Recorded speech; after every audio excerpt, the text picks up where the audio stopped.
안녕하세요. 하고 싶은 거 다 하고 사는 지유입니다. 오늘은 제가 연초라서 비장한 마음을 가지고 왔어요. 왜냐면 올 한 해 중에 지금이 가장 중요한 시기고 책 안 읽는 분들도 지금은 책 읽고 싶어지는 시기잖아요. 그래서 평소 같았으면 최대한 많은 책을 가지고 와서 이 중에서 여러분 취향 하나 정도는 있겠지 전략을 짰겠지만 오늘 제 목표는 달라요. 제가 작년에 발견한 인생 치트키가 있거든요. 여러분이 진짜 내 인생을 살 수 있게 도와주는 책 3권만 딱 추천을 드려도 이 영상은 소임을 다했다 생각을 해서 진짜 깔끔하게 책 3권만 추천드리고 사라질 거고요. 제가 연말에 평소보다 훨씬 더 책을 많이 읽었거든요. 근데 그 책들 중에서도 추려서 오늘 선별한 책이니까 평소보다 조금 더 집중해서 들어주면 너무 좋을 것 같아요. 그럼 첫 번째 책부터 바로 또 시작을 하겠습니다.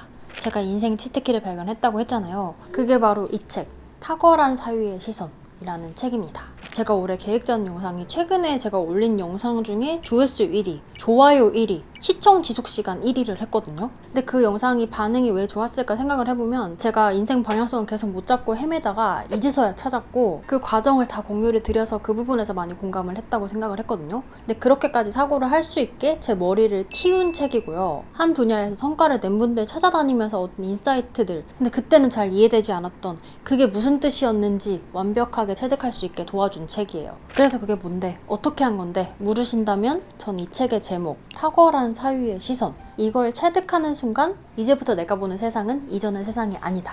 근데 뭔 말인지 전혀 감이 안 오잖아요. 그래서 제가 요새 통용되는 단어 중에 최대한 비슷한 단어를 찾아보면 메타인지, 또 이런 개념을 모르는 분들을 위해서 조금 더 비유적으로 설명을 하면 구글 맵에 들어가면 옆에 플러스 마이너스 기능 뭔지 아시죠? 플러스 하면 가까이서 보고 마이너스 하면 조금 더 멀리서 위에서 찍은 풍경을 볼 수가 있잖아요. 그 구글 맵의 플러스 마이너스 기능을 내 인생에 탑재를 하는 거예요. 그래서 우리가 그냥 일상적인 시선, 최대한 줌을 당겨서 가까이서 보면 안 보이는 것들이 있는데 같은 현상도 조금 더 높은 거리에서 철학적 높이에서 보면 다르게 보인다는 거죠. 그래서 내가 방향성을 못 잡겠다, 일이 안 풀린다, 사업이 어렵다, 돈을 더 많이 벌고 싶다, 근데 어떻게 될지 모르겠다 할 때 철학을 공부하면서 이 철학적 높이의 시선을 배우면 되는데 저는 솔직히 말씀드려서 지금 같은 시대에 철학이 필요하다, 인문학이 필요하다, 선도하는 사람이 되려면 진짜 내 인생을 살려면 철학이 필요하다 이런 말을 너무 많이 들어서 알고는 있는데 당장 먹고 살기 바쁜 사람들한테 노자, 장자, 공자가 과연 필요할까? 라는 의문이 있었어요. 근데 이 책에서 말하기를 우리가 노자, 장자, 공자 같은 철학을 배우는 이유는 그들의 사상, 그들의 철학처럼 살려고 배우는 게 아니라 그 장자가 했던 그 세상을 보는 시선,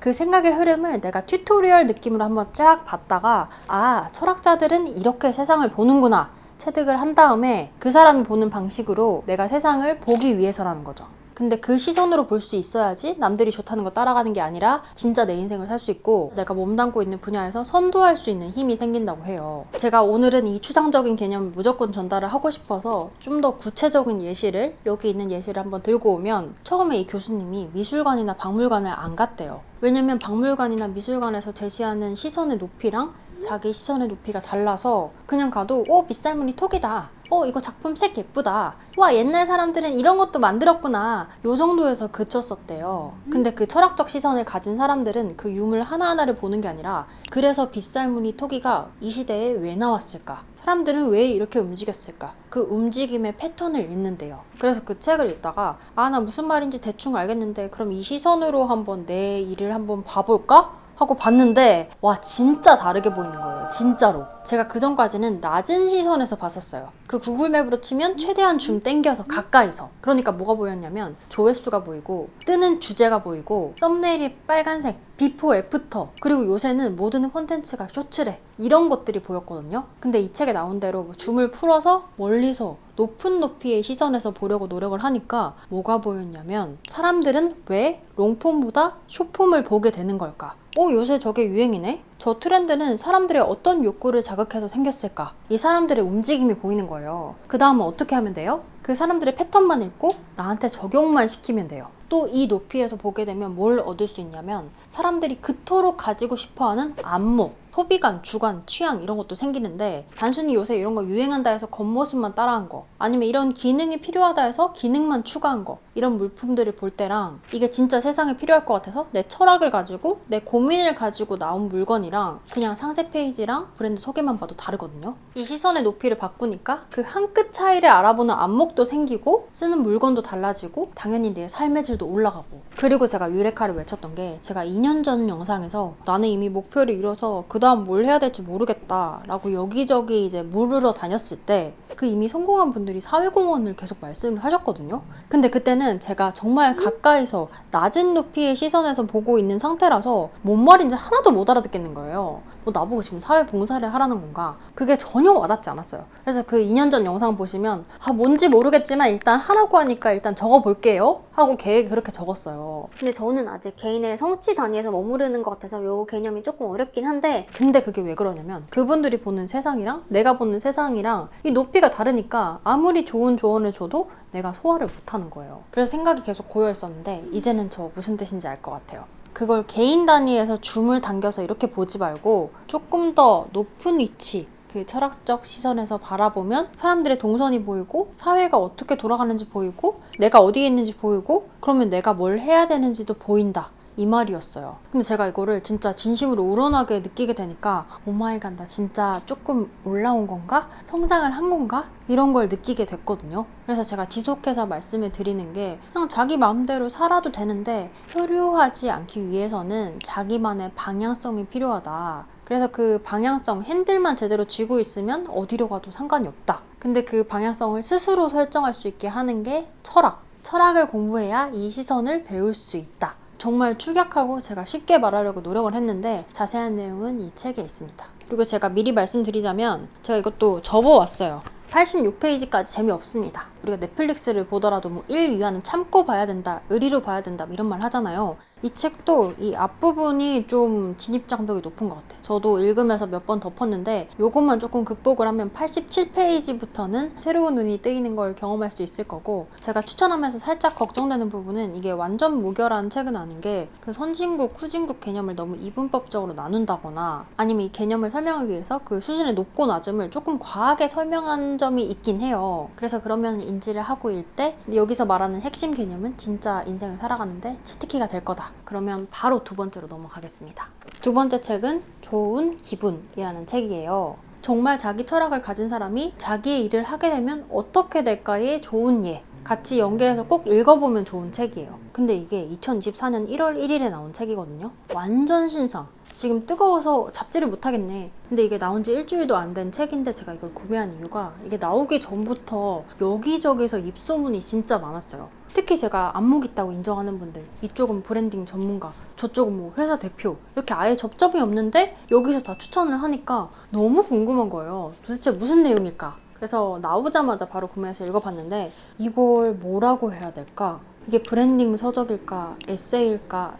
자기계발서일까? 고민을 하다가 이건 그냥 이 독보적인 철학 그 자체다 라고 결론을 내렸어요. 이 책은 태생부터가 아주 유니크하고 독특한데 원래는 채용 공고였어요. 이 녹기 전에라는 아이스크림 가게에서 직원을 구해야 되는데 이 아이스크림 가게는 이 아이스크림이라는 제품보다 좋은 기분을 전달하는 것 이런 철학이나 손님을 대하는 태도 이게 정체성이라서 이걸 설명하는 과정이 필요했던 거죠. 그래서 이 아이스크림 가게를 운영하는 자기의 철학을 적어 내려갔는데 그게 160페이지가 되었고 그거를 채용 공고를 올리자마자 이 내용에 감명받은 손님, 이 내용을 공감하는 다른 가게의 주인, 기획자, 마케터까지 다 연락이 온 거죠. 근데 진짜 읽다 보면 손님을 맞이하는 일, 어떻게 보면 단순 노동이라 불릴 수도 있고 요새는 키오스크로 대체할 수도 있는 그 일을 이 정도의 단단한 철학을 가지고 하는구나. 그리고 그렇게 단단한 철학을 가지고 행동하는 사람은 이렇게 세상에 좋은 영향을 끼치는구나를 절실히 느낄 수 있었던 책이에요. 근데 솔직히 이거는 발췌해서 읽는 게 전혀 의미가 없는 게 이 흐름을 느껴야 돼. 이 사람의 가치관과 이 철학을 몸으로 느껴야 되는데 내가 발췌한다고 그게 전혀 전달이 안 될 것 같아요. 그래도 제가 인상 깊었던 부분을 소개를 또 드리면 생장과 성장이라는 파트가 있었거든요.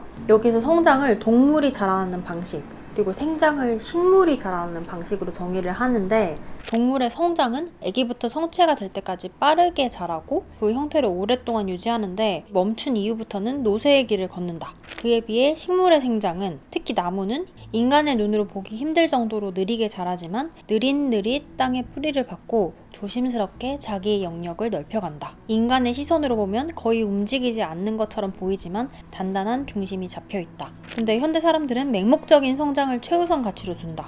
우리가 어디로 향하는지도 모르고 그저 숫자와 지표만을 보고 달린다. 생장은 성장보다 더 오랜 시간, 지속성을 가지고 자연스러운 형태로 발전한다. 사실 근데 이 내용이 거의 6페이지 이상으로 길게 서술돼 있는데 제가 그걸 시간 관계상 다 읽어드릴 수가 없어서 최대한 축약해서 내용만 전달해 드렸거든요. 근데 절대 문체랑 어투랑 거기서 느껴지는 태도 전혀 이렇지 않습니다. 진짜 이 책에서마저 독자에게 접객을 하듯이 여기서 말한 태도가 고스란히 녹아있는 문체인데, 이 문체의 깊이는 직접 읽어봐야 느낄 수 있습니다. 그렇게 중요하지만 우리가 놓치고 있던 태도, 연초에 한번 잡고 가면 좋은 일과 인생과 자기 철학에 대한 내용이니까 한번 꼭 읽어보셨으면 좋겠어요. 요거는 소장같이 있는 책입니다. 그 다음 마지막 책은 제가 작년 올해의 책으로 꼽았던, 인스타에서 엄청나게 스포를 했던 순종과 해방 사이라는 책이고요. 제 채널의 가장 큰 비율을 차지하는 분들이 2030 여성분들이거든요. 근데 그분들을 위해서 딱 한 가지 책만 추천해라 했을 때 저는 이걸 고를 것 같아요.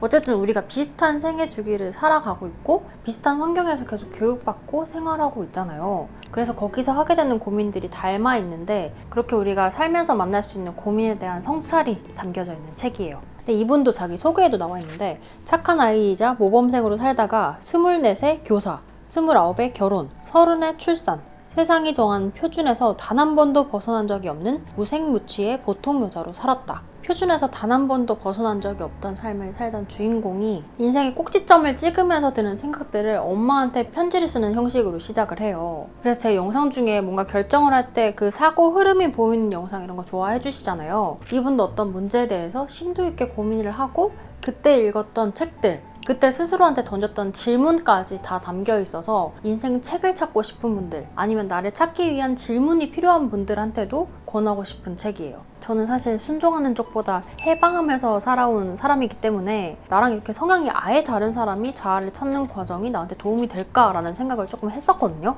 근데 제가 책을 읽으면서 느낀 거는, 아, 나 해방된 사람 아니었구나. 나는 뭐뭐 해야 된다. 그 당위에 사로잡혀서 살고 있는 사람이었구나. 이건 읽어드릴게요. 우리는 누구나 가치 있는 존재가 되고 싶어하고, 인정받고 싶어하고, 자신이 옳다고 확인받고 싶어한다. 자신이 쓸모없는 존재 같고 남들에게 거부당하고 어딘가에 소속될 가치가 없다는 느낌이 들 때 우리는 수치심을 느낀다. 화목한 가정을 이루어야 한다. 다정하고 부드러운 성격을 가져야 한다. 아름다워야 한다. 유능해야 한다.